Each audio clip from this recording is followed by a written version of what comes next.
Today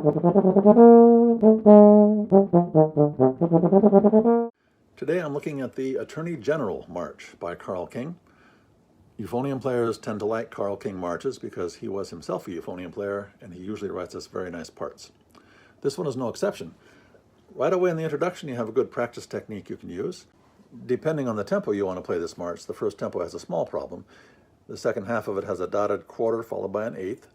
Da, da, da. Well, that's not hard when it's slow enough to single tongue, but if it's fast enough that your single tongue doesn't move quickly, then you need to employ a double tonguing technique where you use the ka sound just for that eighth note. So the first measure would be ta, ta, ka, ta. And that's awkward for some people, but practice it because it comes in handy in several places in this march.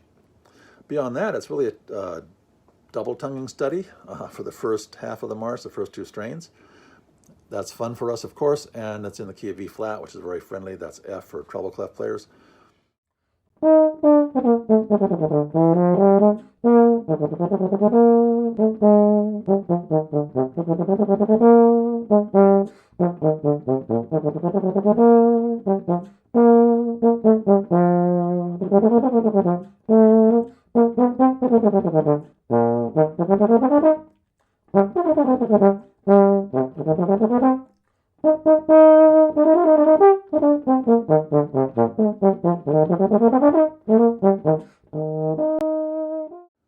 When it gets to the trio, we have the typical melody strain first, and it's just a pretty melody, no real challenges there. Just make sure you phrase it. Some crescendo, decrescendo, a little vibrato here and there.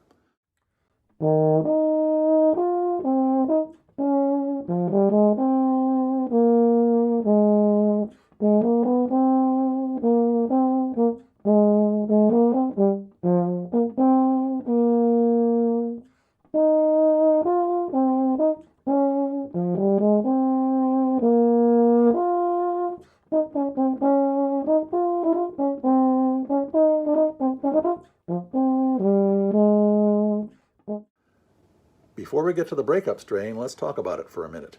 There are some problems right away here, and they follow in a couple places in the last strain as well.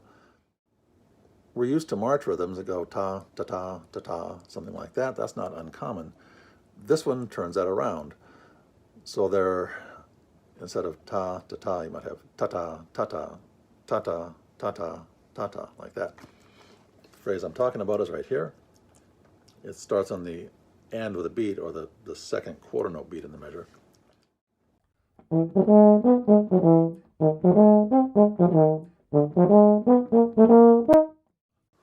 So that's just, it's different. It's not hard particularly, but it's going to throw you for a loop if you try to sight read this march and aren't prepared for it.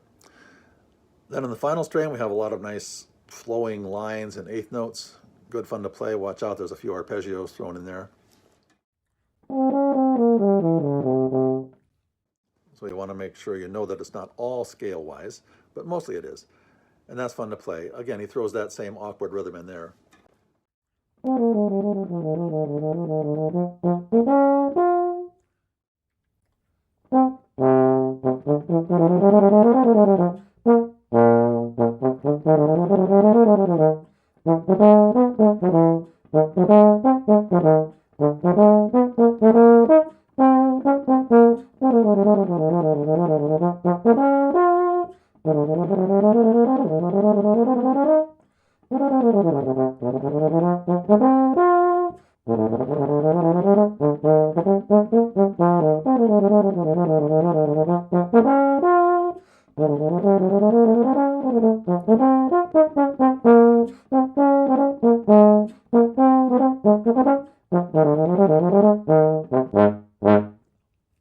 So it's a good march to practice. I'll put a link to this in the YouTube video description so you can download the march for free in treble clef or bass clef and practice it yourselves.